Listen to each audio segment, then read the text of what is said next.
에베소서 4장 17절로 24절 말씀. 그러므로 내가 이것을 말하며 주 안에서 증언하노니 이제부터 너희는 이방인이 그 마음에 허망한 것으로 행함같이 행하지 말라.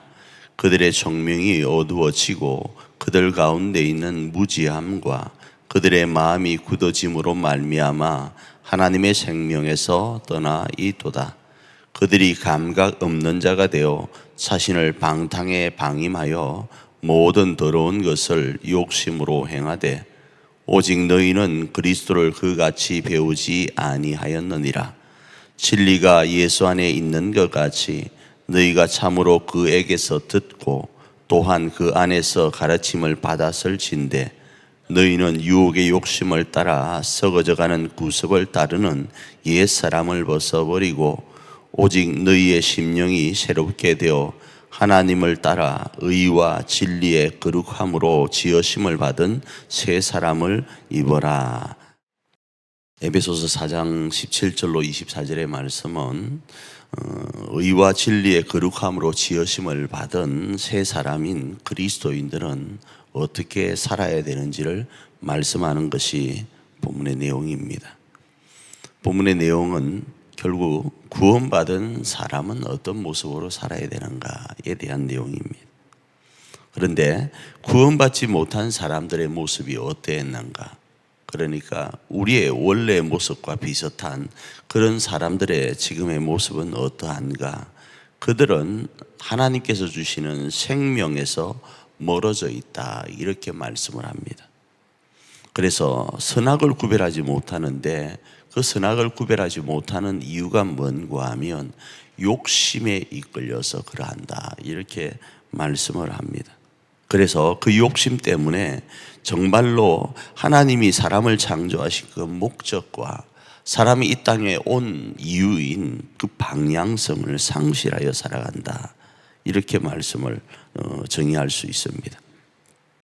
그러나 그리스도인들은 그럼 어떻게 살 것인가? 그리스도인은 다시 그 목적과 방향을 확실히 하고, 그 목적과 방향이 뭔가 하면 우리가 지금껏 살펴보았던 것처럼 지체로서 그리스도의 몸을 세우는데 초점을 두어야 된다는 겁니다.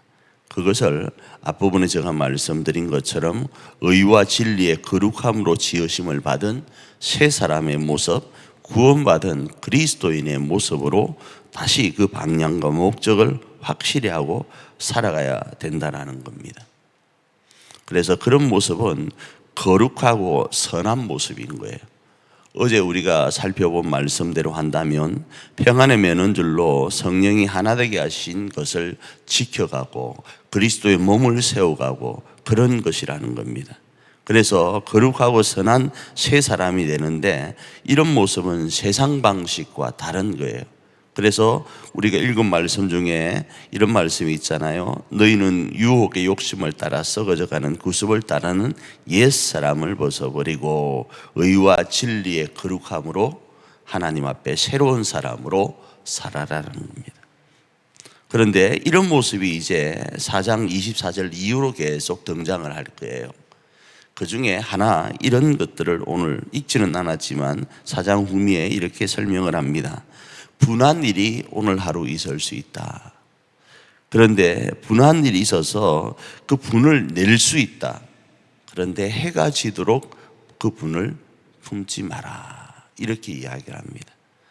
우리가 구원받지 못한 삶을 살 때는, 구원의 반열 안에 있지 않을 때는, 의와 진리의 거룩함으로 지으심을 받은 새 사람이 아닐 때는 분한 일을 당하면 분을 내고 밤에 잠을 못 잘 수도 있습니다.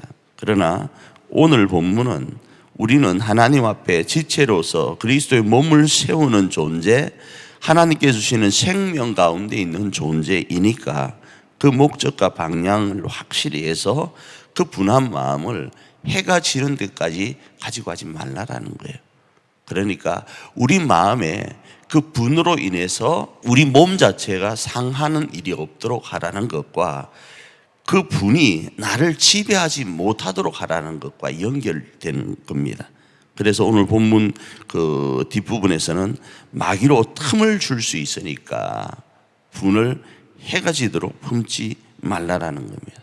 그렇게 되면 거룩한 성령께서 슬퍼하시는 거예요.